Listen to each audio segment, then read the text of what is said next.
Turning to Hurricane Maria now, the long rebuilding process begins. Listen to what former Dirty Jobs host Mike Rowe had to say about filling the jobs needed to get that work done. Roll tape. My guess is when the waters recede and the real work begins 5-6 months from now, this shortage that we've talked about in the past is going to become acute in ways that we just can't imagine. Quite a prognosis there, and he's absolutely right. Let's join Todd Hitt now from Kidder Capital. He's the CEO. He's with us in studio. He's the construction guy. He can talk about this. We're going to need a lot of workers, Todd, to rebuild not only Puerto Rico, but still in Houston and in Florida.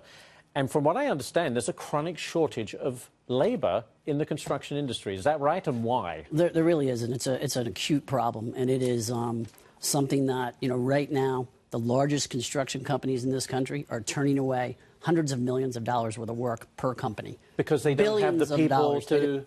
They can't fulfill. Why? There's just not there. There's a lack of mobility right now in our workforce. We talk quite often about liquidity in the marketplace for money. We have a lack of liquidity in our workforce right now. They're not mobile. They're not moving from middle America. I think you can really track it to some public policy failures. Much of it is public policy. Like what? We have no wage growth in middle America. You've seen it. You guys have produced it on this show. Sure. A stat showing 18 years, and they're making not $1 more, right? So they're stuck in middle America right now. There's no training programs. There's a lack of training programs in place right now. We need visionaries out there, really from Capitol Hill, that are laying out something like a GI Bill that focuses on rebuilding middle America. So what you're talking about... Not the coast, not the people already who are financially upwardly mobile. We've got to rebuild the American dream. So there are so many jobs out there, good-paying jobs, that just can't be filled, whereas we have kids in schools getting degrees that gives them a massive student debt weight around their neck when they get out. So you're an advocate, I would imagine, of the vocational schools, the technical schools, where these people can actually learn a trade.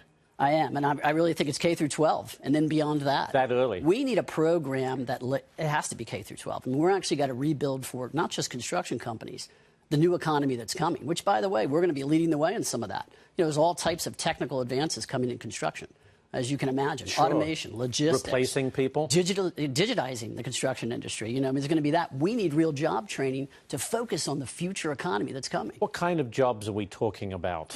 We're talking about all, when it comes to construction and sort of real estate development, we're all levels.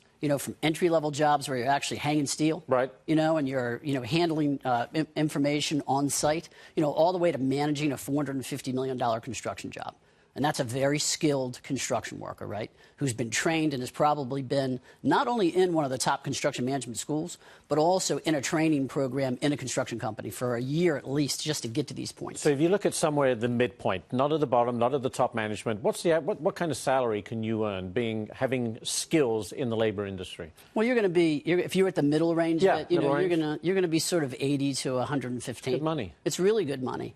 So one of the problems we have when we talk about mobility, Ashley, really, you're talking about somebody who right now is sort of stuck in middle America. They can't find a way out. They might be upside down in their mortgage. Right. They can't get to Washington, D.C. or Boston or L.A. They can't even find the housing that matches it. We have a real problem with job matching in this country.